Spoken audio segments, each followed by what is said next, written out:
Hello students. आज हम बात करने वाले हैं अपने तीसरे प्रैक्टिकल की। और हमारा जो तीसरा टेस्ट है वो भी यही है और इसका जो नाम है वो है हाई स्कूल पर्सनालिटी क्वेश्चनर।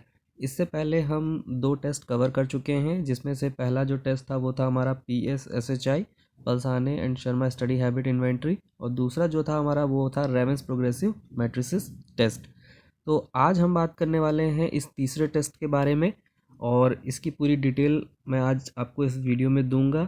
और एक एक टॉपिक, एक एक चीज़ मैं आपको पूरा जो है इसके थ्योरेटिकल एस्पेक्ट और इसका प्रैक्टिकल एस्पेक्ट दोनों ही आपको अच्छे से समझाने वाला हूँ इस वीडियो में।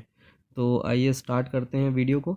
तो स्टूडेंट्स, सबसे पहले यहाँ पे हम इस प्रैक्टिकल के थ्योरेटिकल एस्पेक्ट में हम इंट्रो देते हैं कि पर्सनालिटी है क्या, पर्सनालिटी का मतलब क्या है, इसका मीनिंग क्या है। इसको हम थोड़ा सा स्टार्टिंग में डिफाइन करते हैं इंट्रोडक्शन में। नेक्स्ट, इसके बाद हम यहाँ पर आते हैं अपने सेकंड पॉइंट पर, जो कि है डेफिनेशन ऑफ पर्सनालिटी। तो यहाँ पे हम डेफिनेशन देते हैं पर्सनालिटी की कि personality is all that a person is. It is a reflection of one's behavior towards ourselves as well as others. So, term personality signifies something deeper than more appearance or outward behavior. That is why psychologists have defined term personality in so many ways according to their own point of view. तो यहाँ पे देखिए नीचे कुछ famous psychologist हैं, उनकी definition यहाँ पे दी गई है पर्सनालिटी की। JB वॉटसन की है और मॉर्टन प्रिंस की है। यहाँ पे जो है कुछ डेफिनेशन आप यहाँ पर देंगे। इसके बाद जो डेफिनेशन के बाद जो हमारा पॉइंट आता है, आप डेफिनेशन का अपनी मर्ज़ी से जितनी चाहे दे सकते हैं, लेकिन ज़रूरी नहीं है, मतलब 5-6 डेफिनेशन दे दीजिए, उतना काफ़ी होगा।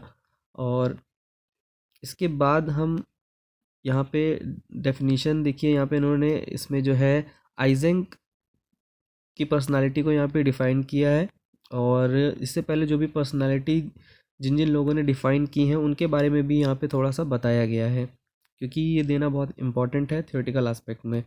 इसके बाद बात आती है थ्योरीज़ ऑफ पर्सनालिटी। तो थ्योरीज़ ऑफ पर्सनालिटी में जो भी पर्सनालिटीज़ की थ्योरीज़ आई हुई हैं पहले, जैसे कि हमारी ये फर्स्ट जो आप देख रहे हैं, theories adopting the type approach. Type approach के बारे में यहाँ बताया गया है कि टाइप अप्रोच में कौन कौन सी इंक्लूडेड है और उसके बारे में यहाँ पे उसको डिफ़ाइन किया गया है। टाइप अप्रोच में आप देख सकते हैं यहाँ पे दो इसके अंडर में बताई गई हैं और उसको अच्छे से क्लासिफाई किया गया है। और ये इसका एक छोटा सा चार्ट है, आप देख सकते हैं। इसमें डिफ़ाइन किया गया है कि किस तरीके की पर्सनालिटी को किस तरीके से जो है डिफ़ाइन किया गया है। और इसी में आपका शेल्डन्स का क्लासिफिकेशन भी आता है। तो आप ये देख सकते हैं जंग का क्लासिफिकेशन भी इसी में आता है। तो ये इस तरीके से आपको टाइप्स ऑफ पर्सनालिटी जो है डिफाइन करनी है। सेकंड जो हमारा है वो theories adopting trait approach. Trait approach के अंदर ऑलपोर्ट आते हैं। ऑलपोर्ट का ट्रेट अप्रोच की डिफाइन यहाँ पे करना है आपको थ्योरी में। और यहाँ पे कार्डिनल ट्रेट आ जाएगा इसमें। सबसे पहला सेंट्रल ट्रेट, ये ऑलपोर्ट के अंडर में ही तीनों ने अलग अलग डिफाइन किए थे। और थर्ड है इनका सेकेंडरी ट्रेट्स। ये तीनों आपको इसके अंदर भी जो है डिफाइन करने होंगे। तो इनको आपको डिफ़ाइन करना है, लिखना है। आपको जहाँ से मैटर मिल जाए आप लिख सकते हैं। और इसके बाद अगला जो है इसमें वो है कैटल्स का ट्रेट अप्रोच, जो कि बहुत ही ज़्यादा फेमस है। तो ये भी आपको यहाँ पे डिफ़ाइन करना है, सब के बारे में आपको लिखना है। और इसके बाद इन्होंने जो इनके अंडर में जो इन्होंने 2-3 टाइप के जो डिफ़ाइन किए वो है हमारा common trait, unique trait, surface traits and source traits. ये भी इनके अंडर में ही है, तो ये भी हमें यहाँ पे डिफ़ाइन करना है। इसके बाद है non projective methods. Non projective methods भी थ्योरी में इंक्लूड होगा, जिसमें कि पहला जो है सब्जेक्टिव मेथड है। सब्जेक्टिव मेथड के अंदर भी कुछ टाइप्स हैं, जिसमें पहला जो है वो ऑब्जर्वेशन मेथड है। सेकंड जो है वो इंटरव्यू मेथड है। थर्ड जो है वो क्वेश्चनर मेथड है। फोर्थ जो है हमारा वो केस हिस्ट्री मेथड है। इसके बाद आता है ऑब्जेक्टिव मेथड। ऑब्जेक्टिव मेथड में कौन कौन से टाइप्स हैं, उसमें है पहला controlled observation method, rating scale method, और situation test and administrative test. तो ये सारी चीज़ें आपको इसमें जो है इंक्लूड करनी है। इसके बाद यहाँ पे आया है स्कोरिंग ऑफ टेस्ट, कि हमें जो ये जो टेस्ट है इसकी स्कोरिंग को कैसे करना है, इसके बारे में यहाँ पे बताया गया है।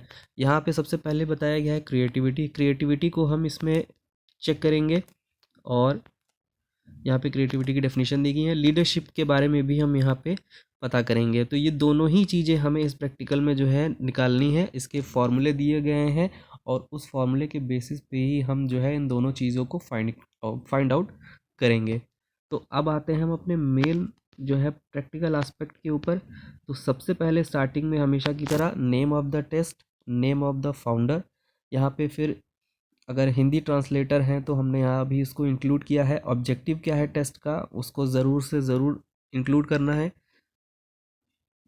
इसके बाद डिटेल्स ऑफ द टेस्टी, किसके ऊपर ये टेस्ट किया जा रहा है, या आपका जो सब्जेक्ट है उसके बारे में इंफॉर्मेशन देनी है।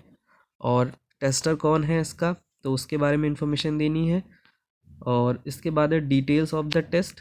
डिटेल्स ऑफ द टेस्ट में आप देख सकते हैं कि यहाँ पे आपको बताना है कि ये टेस्ट किस दिन कंडक्ट किया गया और कहाँ पर कंडक्ट किया गया। इसके बाद हम आ जाते हैं मटेरियल रिक्वायर्ड पर, कि मटेरियल इसमें क्या क्या रिक्वायर्ड होगा। Question booklet, answer sheet, profile chart, scoring key, test manual and writing material. Instruction में हम सब्जेक्ट को इंस्ट्रक्शन देंगे, जो भी हमारे मैनुअल पे जो इंस्ट्रक्शन लिखा होता है, या आप अपनी तरफ से जो भी इंस्ट्रक्शन देना चाहते हैं अपने सब्जेक्ट को, वो हम यहाँ पे मेंशन करते हैं। इसके बाद हम मेथड लिखते हैं कि मेथड ये किस तरह से होगा। जैसे कि इसमें फर्स्ट जो लिखा हुआ है, firstly subject is instructed to write down complete information. सबसे पहले जो सब्जेक्ट है वो जो उसको शीट प्रोवाइड की गई है उस पर अपनी इन्फॉर्मेशन लिखेगा। और उसके बाद on the answer sheet after writing the introduction the test booklet is given to the subject. उसके बाद टेस्ट सब्जेक्ट को जो है टेस्ट बुकलेट दी जाएगी, क्योंकि इस टेस्ट में एक टेस्ट बुकलेट दी जाती है जिसमें टोटल 142 क्वेश्चंस होते हैं और हर क्वेश्चन के 3 ऑप्शन वहाँ पे दिए होते हैं। तो उन तीनों में से किसी एक क्वेश्चन पर जो है सब्जेक्ट को टिक करना होता है। तो यही मेथड आप इसमें यहाँ पे जो है आप पूरा लिखेंगे कि क्या क्या सब्जेक्ट को करना है। इसके बाद देखिए यहाँ पर ऑब्जर्वेशन टेबल यहाँ पर आ जाएगी। ऑब्जर्वेशन टेबल में हम यहाँ पे जो भी फैक्टर्स हैं, इसमें देखिए टोटल यहाँ पे 14 फैक्टर्स हैं। इन 14 फैक्टर्स को ही जो है यहाँ पे मेज़र किया गया है।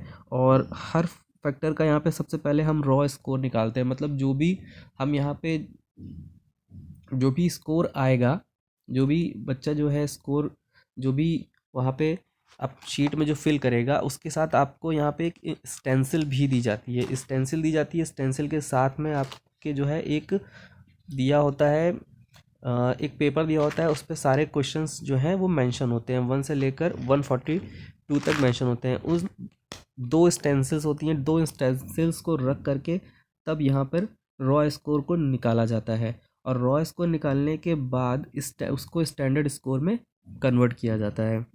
स्टैंडर्ड स्कोर में कन्वर्ट करने के लिए बहुत ही सिंपल है, मैनुअल में दिया होता है, बस आपको अपना रॉ स्कोर देखना है और ये देखना है कि वो जो सब्जेक्ट है वो मेल है या फीमेल है। उसके अकॉर्डिंग यहाँ पर आपको जो है फिल करना है अपना स्टैंडर्ड स्कोर को। और स्टैंडर्ड स्कोर फिल करने के बाद आपको एक और शीट दी जाती है जो कि होती है HSPQ टेस्ट प्रोफाइल। उसमें भी आपको यहाँ पे अपने जो है उसको फिल करना होता है रॉ स्कोर स्टैंडर्ड स्कोर को। तो ये देखिए आप देख सकते हैं, ये जो शीट है ये 142 क्वेश्चंस की जो आंसर शीट है ये कुछ इस तरह की होती है। इस पे हम जो है अपने आंसर्स को जो है फिल करते हैं। और अब आप यहाँ पर देख सकते हैं जो ये दूसरा जो मैं अभी आपको बता रहा था कि HSPQ टेस्ट प्रोफाइल कुछ इस तरह की होती है। और यहाँ पे हमें अपने फैक्टर के सामने जो है अपने स्टैंडर्ड स्कोर को यहाँ पे फिल करना होता है। और फिर उन सारे स्टैंडर्ड स्कोर्स को जो है आपस में पेंसिल से जो है ऐसे जिग जैग मोशन में जो है हमें उसको मिलाना होता है।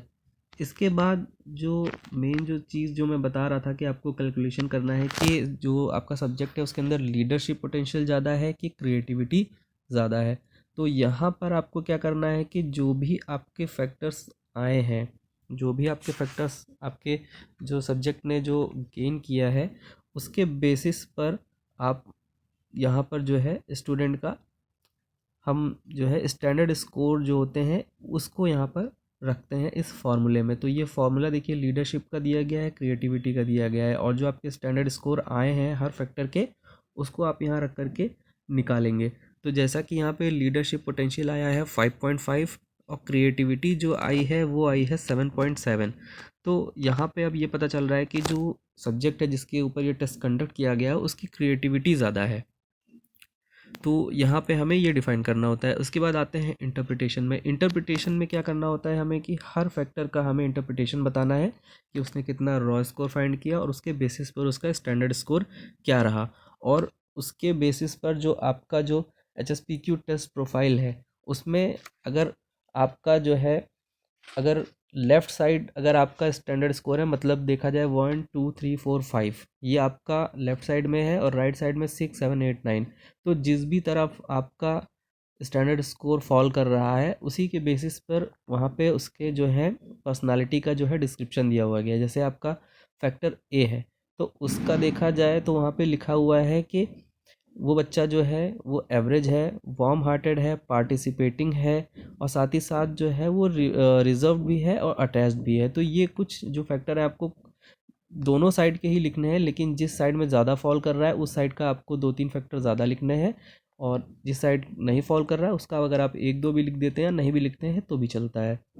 तो इसी तरीके से आपको हर फैक्टर में यहाँ पे आपको मेंशन करना है कि क्या क्या उसके जो है स्टैंडर्ड स्कोर है और क्या क्या उसके अंदर पर्सनालिटी जो है वो है। तो इस तरीके से आपको सारे जो हैं जितने 14 फैक्टर हैं उन सबको यहाँ पे जो है लिखना है। और सबसे इम्पोर्टेंट बात है आपके प्रैक्टिकल एग्ज़ाम के लिए आपको ये सारे फैक्टर्स जो हैं याद होने चाहिए। मतलब याद होने का मतलब है कि फैक्टर ABCDEFGHIJ, देन O, इसके बाद आपका O के बाद यहाँ पे जो आता है वो आता है Q2 Q3 एंड Q4। तो ये आपको याद होना चाहिए क्योंकि examiner most of the time यही पूछ लेते हैं, तो ये आपको पता होना चाहिए। कंक्लूजन आपको लिखना है लास्ट में, आप देख सकते हैं कंक्लूजन। कंक्लूजन जो भी आपके टेस्ट के अकॉर्डिंग आएगा वो आप यहाँ पे लिखेंगे। इसके बाद आपको देना है एजुकेशनल इम्प्लीकेशन, जो कि टेस्ट का लास्ट टॉपिक होता है। तो एजुकेशनल इम्प्लीकेशन दे करके आपका टेस्ट यहाँ पे ये ख़त्म हो जाता है। अब अगर मैंने पिछले वीडियोस में भी ये बोला था कि अगर आपको जो है इसके PDF चाहिए तो आप मुझे कमेंट करके बता सकते हैं, तो मैं टेलीग्राम चैनल बना करके वहाँ पे आपको प्रोवाइड करा दूँगा। तो मिलते हैं नेक्स्ट वीडियो में।